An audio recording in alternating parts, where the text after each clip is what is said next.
എന്നോട് ചേർന്ന് യഹോവയെ മഹിമപ്പെടുത്തുവിൻ. നാം ഒന്നിച്ച് അവന്റെ നാമത്തെ ഉയർത്തുക. इस वचन में जैसे हमें आज का विषय जॉइंग सफरिंग, दुख में आनंदित रहना, तो ये पूरा भजन संहिता दावीद ने दुख में लिखा हुआ भजन संहिता है। लेकिन अगर हम इस भजन संहिता का हर एक वचन पढ़े, उसमें हर एक वचन में वो इतना आनंद के साथ कहता है। इस 3 वचन में देखो लिखा है कि मैं हर समय यहोवा को धन्य कहा करूँगा, उसकी स्तुति निरंतर मेरे मुख से होती रहेगी। इस समय हम पता है जब दावीद के पीछे शाऊल लगा हुआ था, तो ये वचन दावीद राजमहल में बैठकर, राजगद्दी पर बैठकर नहीं लिखा है। वो जंगलों में से भागते हुए, गुफाओं में छिपते हुए, उसको पता है कि उसका मृत्यु उसके निकट है, उसको पता है कि शाऊल उसको मारने के लिए। ये वचन जब का है जब आकीश राजा के सामने दावीद है ना पागल होने का नाटक करता है, और इतने बड़े दुख में, इतने बड़े विपत्ति में होने के बावजूद भी दावीद यही कहता है कि मैं परमेश्वर का आनंद करूंगा, मैं परमेश्वर की हमेशा स्तुति करूंगा, जितना हो सके मुझे देखकर और भी बड़ाई करे। ऐसा दावीद हमें इस वचन से सिखाता है। नीचे 4 से लेकर 10 तक एक यहोवा के पास गया, तब उसी ने मेरी सुनी और मुझे पूरी रीति से निर्भय किया। जिन्होंने उसी की ओर दृष्टि की, उन्होंने ज्योति पाई, और उन्हीं का मुंह कभी काला न होने पाया। इस दिन जन ने पुकारा, तब यहोवा ने सुन लिया और उसको उसके सब कष्टों से छुड़ा लिया। यहोवा के डरवैयों की चारों ओर उसी का दूर छावनी किए हुए उनको बचाता है।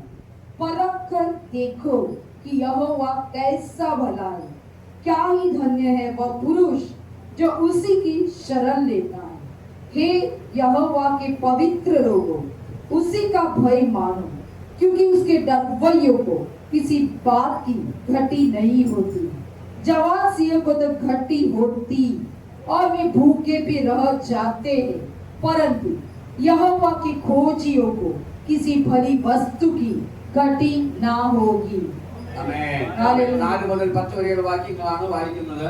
ഞാൻ യഹോവയെ അപേക്ഷിച്ചു, അവൻ എനിക്ക് ഉത്തരമരുളി, എന്റെ സകല ഭയങ്ങളിൽ നിന്ന് അവനെ രക്ഷിപ്പിച്ചു. അവങ്കിലേക്ക് നോക്കിയ പ്രകാശത്തിലായി അവരുടെ മുഖം രക്ഷിച്ചു പോയതുമില്ല. ഈ എളിയവർ നിലവിളിച്ച് യഹോവ കേട്ടു, അവന്റെ സകല കഷ്ടങ്ങളിൽ നിന്നും അവനെ രക്ഷിച്ചു. യഹോവയുടെ ദൂതൻ അവന്റെ ഭക്തന്മാരുടെ ചുറ്റും പാളയമിറങ്ങി അവരെ വിടുവിക്കുന്നു. യഹോവ നല്ലവനെന്ന് രുചിച്ചറിവിൻ, അവനെ ശരണം പ്രാപിക്കുന്ന പുരുഷൻ ഭാഗ്യവാൻ. യഹോവയുടെ വിശുദ്ധന്മാരെ, അവനെ ഭയപ്പെടുവിൻ, അവന്റെ ഭക്തന്മാർക്ക് ഒന്നിനും മുട്ടില്ലല്ലോ. ബാലസിംഹങ്ങളും ഇരകെട്ടാതെ വിശന്നിരിക്കും, യഹോവയെ അന്വേഷിക്കുന്നവർക്കോ ഒരു നന്മയ്ക്ക് കുറവില്ല. इस वचन में 4था वचन ऐसा लिखा है, मैं यहोवा के पास गया, तब उसने मेरी सुन ली और मुझे पूरी रीति से निर्भय किया।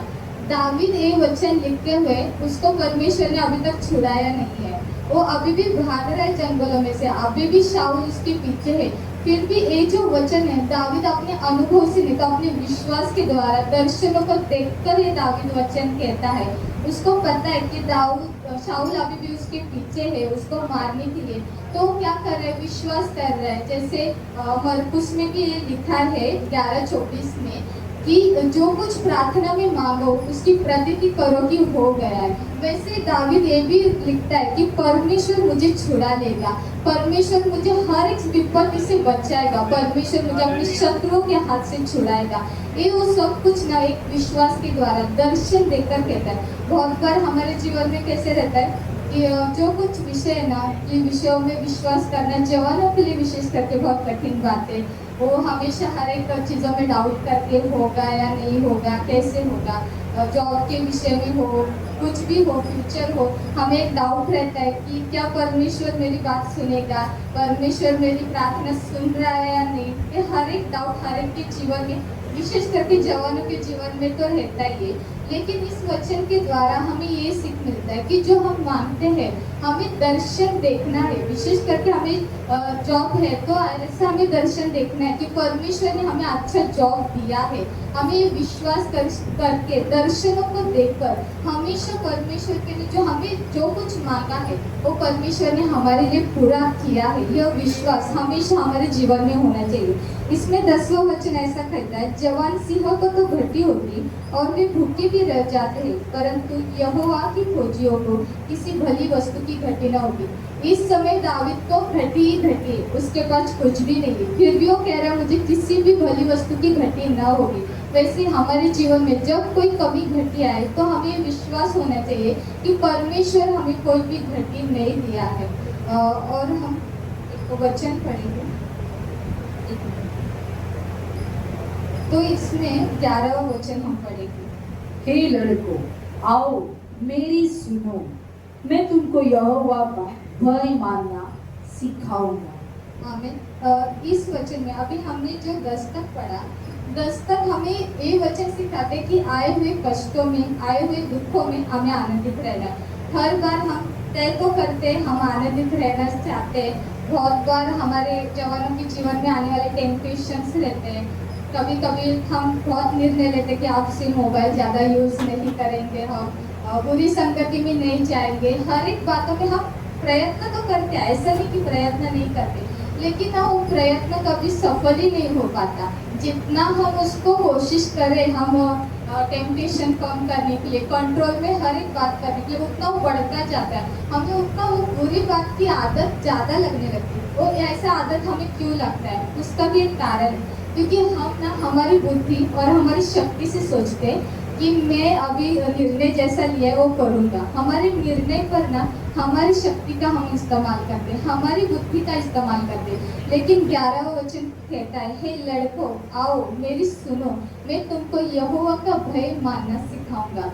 हमें ना हमेशा जो कुछ बात हो, परमेश्वर कभी भी परफेक्ट लोगों के लिए नहीं आए। परफेक्ट लोगों को परमेश्वर के पास जगह ही नहीं है। हमेशा हमें लगता है कि मेरे जीवन में पाप है तो मैं कैसे परमेश्वर के सम्मुख जा सकता हूँ।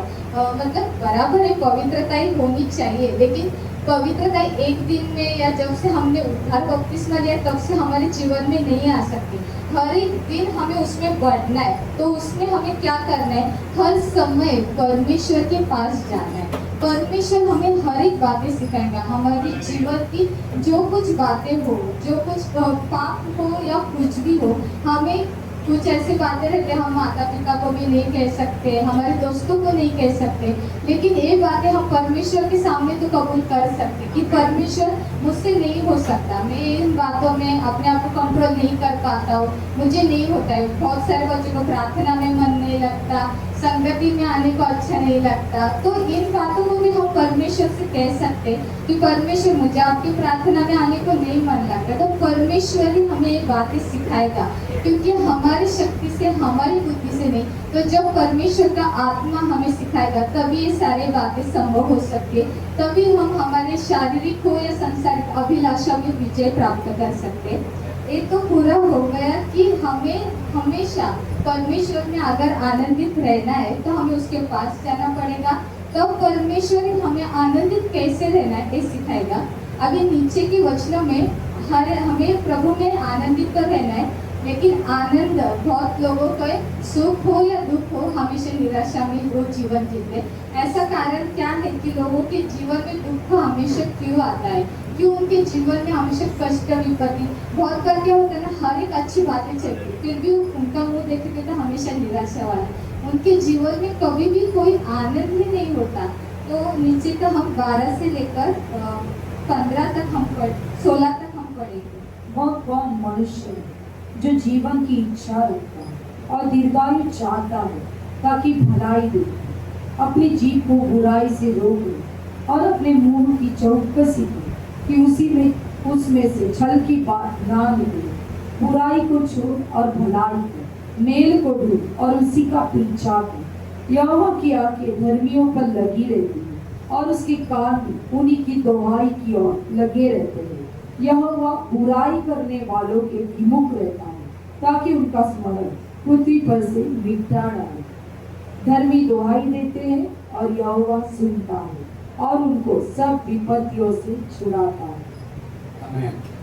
12 മുതലുള്ള വാക്യങ്ങളാണ് വായിക്കുന്നത്. ജീവനെ ആഗ്രഹിക്കുകയും നന്മ കാണേണ്ടതിന് ദീർഘായുസ്സ് ശിക്ഷിക്കുകയും ചെയ്യുന്നവനാൽ ദോഷം ചെയ്യാതെ നിന്റെ നാവിനെയും വ്യാജ്യം പറയാതെ നിന്റെ അധരത്തെയും കാത്തുകൊള്ളുക.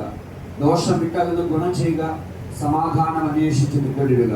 യഹോവയുടെ കണ്ണ് നീതിമാന്മാരുടെ മേലും അവന്റെ ചെവിയുടെ നിലവിളിക്ക് തുറന്നിരിക്കുന്നു. ദുഷ്പ്രവർത്തിക്കാരുടെ ഓർമ്മയെ ഭൂമിയിൽ നിന്നും ഛേദിച്ചു കളയേണ്ടതിന് യഹോവയുടെ മുഖം അവർക്ക് പ്രതികൂലമായിരിക്കുന്നു. നീതിമാന്മാർ നിലവിളിച്ചു, യഹോവ കേട്ടു, സകല കഷ്ടങ്ങളിൽ നിന്നും അവരെ വിടുവിച്ചു. आमीन। इस वचन में परमेश्वर हमें दो बातें सिखाता है। पहले हमने पढ़ा तो कि दुख में हमें आनंदित रहना है, लेकिन आनंद हमारे जीवन में आएगा कैसे? तो इसमें से मैं दो ही बात लिया है। एक है पहली, जीभ को बुराई से रोके रखना और बुराई को छोड़ और भलाई को करना। पहला जो है जीभ को बुराई से रोक कर रखना। कभी सोचे कि परमेश्वर ने जीभ को ही क्यों दिया है और दूसरे अंगों को परमेश्वर ने क्यों नहीं दिया? उसके लिए हम एक वचन पढ़ेंगे, याकूब उसका 3 अध्याय 6वां वचन, जेम्स चैप्टर 3 वर्सेस 6। जीभ भी एक आग है। जीभ हमारे अंगों में और धर्म का एक लोकन और सारी देह पर कलंक लगाती है और जीवन गति में आग लगा देती है और नरक कुंड की आग से जलती रहती है। आमीन। ये जो യാക്കോബ് പത്രി, യാക്കോബിന്റെ ലേഖനം 3-ാം അധ്യായം അതിന്റെ 5-6 വാക്യങ്ങളാണ്. അങ്ങനെ തന്നെ നാവും ചെറിയ അവയവം എങ്കിലും വളരെ വമ്പ് പറയുന്നു. കുറഞ്ഞ തീ എത്ര വലിയ കാട് കത്തിക്കുന്നു. നാവും ഒരു തീ തന്നെ. അത് നമ്മുടെ അംഗങ്ങളുടെ കൂട്ടത്തിൽ അനീതി ലോഭമായി ദേഹത്തെ മുഴുവൻ മലിനമാക്കി ജീവചക്രത്തിന് തീ കൊളുത്തുകയും നരകത്താൽ അതിന് തീ പിടിപ്പിക്കുകയും ചെയ്യുന്നു. आमीन। इस वचन में जो अध्याय हमने पढ़ा तीसरा, वो पूरा ही अध्याय जीभ को लेकर लिखा है। उसमें लिखा है जीभ है ना, नरक कुंड में जो आग है वो जीभ में है। जीभ से हम किसी को जीवन भी दे सकते हैं और जीभ से हम किसी को मृत्यु भी दे सकते हैं। हमारे पूरे शरीर में सबसे खतरनाक अंग है तो जीभ। अगर हम किसी को अच्छा भी बोले, कभी कभी किसी को बुरा लग जाता है, तो हमेशा ना हमारी जीभ को ना बहुत संभाल के रखना है। जब उत्पत्ति में वो नूह के टाइम परमेश्वर ने यही कहा कि जो कुछ उनके मुंह से निकलता है वो बुरा है, क्योंकि सबसे पहला पाप उन्होंने अपने मुंह के द्वारा ही हुआ। दोष लगाना हो गया, हर एक बात उन्होंने जीभ से की। लेकिन हम जानते हैं कि प्रेरित 2 अध्याय में जब मरकुस के कमरे में उन पर 120 लोगों पर पवित्र आत्मा उतरा, तब वहाँ पे यही लिखा है कि उन्होंने आग से जीभें फटती हुई थी। इसका मतलब जो जीभों में नरक की आदत थी, नरक कुंड की आग थी, वो पवित्र आत्मा ने अगर अभी नष्ट की और उनकी जीभों में पवित्र आत्मा के आगों से भर दिया। अभी जो कुछ जब इसके पतरस ने कोई दूसरा चमत्कार नहीं किया, जब उसने पहली बार प्रचार किया तो बहुतों ने उद्धार पाया, क्योंकि अब उसकी जीभ में नरक की आग नहीं तो स्वर्ग की आग थी। इसलिए वो बहुत हृदय को छूने लगा। परमेश्वर ने जीभ को ज्यादा महत्व दिया है, क्योंकि परमेश्वर खुद एक वचन है और वचन और शब्द जीभ के द्वारा निकलता है। इसलिए हर एक बात हमारे जीवन में हमेशा हमारी जीभ को, विशेष करके मसीह जीवन में हमारे जीभ को बहुत संभालते हुए हर एक जगह पे हमें बातें करना है। हमेशा क्या होता है कि जो कुछ हम वचन की घोषणाएं हम करते हैं विश्वास के द्वारा, वो पूरा होने का कारण भी है जीभ के द्वारा। इसलिए हमेशा मसीह जीवन में कभी भी निगेटिव बातें अपने मुंह से नहीं निकलनी चाहिए, क्योंकि जीभ वो पूरा करने का सामर्थ्य रखती है। हम बुरा भी बोले तो बुरा भी हो सकता है, लेकिन हमें बुरा नहीं बोलना है। हमेशा एक भलाई और पॉजिटिव बातें हमारे मुंह से निकलना बहुत जरूरी है। दूसरा ये, बुराई को छोड़ और भलाई कर। हम हमेशा लगता है कि भलाई करना हम क्या पसंद करते हैं, जो लोग हमारे लिए अच्छे, जो हमारे साथ भलाई करते हैं, हम उन्हीं के साथ भलाई करते हैं। जो हमारे स्टैंडर्ड के लोग हैं, हम उन्हीं के साथ भलाई करने का सोचते हैं। लेकिन ये नहीं है असली भलाई करना। भलाई करना वो है जो हमारे शत्रु हो, दुश्मन। अभी हमारा शत्रु तो कौन सा भी मनुष्य नहीं रहता, लेकिन फिर भी हमें कभी कभी लगता है कि मनुष्य ही हमारा कुछ बातों में रुकावट आती है। तो बहुत लोगों को आदत रहती है कि भजन से काम दिया, शत्रुओं को नष्ट करेगा। तो ये परमेश्वर हमें कभी नहीं सिखाता कि हमारे शत्रुओं के लिए विरुद्ध प्रार्थना करना है। हमेशा यीशु मसीह ने यही सिखाया कि अपने शत्रुओं के लिए, अपने दुश्मनों के लिए, उनको उद्धार प्राप्त करने के लिए, हमसे भी अधिक उनको आशीष मिलने के लिए हमें प्रार्थना। हमारा असली दुश्मन, हमारा शत्रु है हमारा शरीर या फिर शैतान, उनके लिए हम प्रार्थना कर सकते हैं। लेकिन कभी किसी मनुष्य के विरुद्ध में हमें प्रार्थना नहीं करनी। तो जो कुछ हमारे जीवन में आते, मनुष्य के द्वारा रुकावटें हमारे जीवन में आते, तो परमेश्वर से हमें हमेशा यही प्रार्थना करनी कि प्रभु उनको अधिक से आप में बढ़ने के लिए आप सहायता करो, हमसे भी अधिक आशीष अनुग्रह उस मनुष्य के जीवन में दो जो हमारे लिए रुकावट है। अगर ये दो बातें हमारे जीवन में हो, एक तो हमारी जीभ अच्छी हो और हमें पता होना चाहिए कि हमें भलाई किस बात में करनी, बुराई हमारे जीवन में नहीं होनी चाहिए। और तीसरी बात है कि बहुत लोगों को गॉसिप करने की आदत रहती है। जो सबसे बड़ा, घर में ना कभी भी गॉसिप दूसरों के बारे में नहीं होनी चाहिए। घर में हमेशा स्वर्ग राज्य की बातें होनी चाहिए। अगर हम घर में जितना दूसरों के बारे में बातें करके चर्चा करते, उतना हम खुद दुख और निराशा में चले जाते। इसलिए इन 3 बातों को हमेशा याद रखें कि दूसरों के बारे में ज़्यादा चर्चा ना करें, खुद के बारे में चिंता करें, जीभ को अपने रोके रखें और हमेशा भलाई करके इन सबके द्वारा दुख में और हम हमेशा आनंदित रह सकते हैं। आमीन।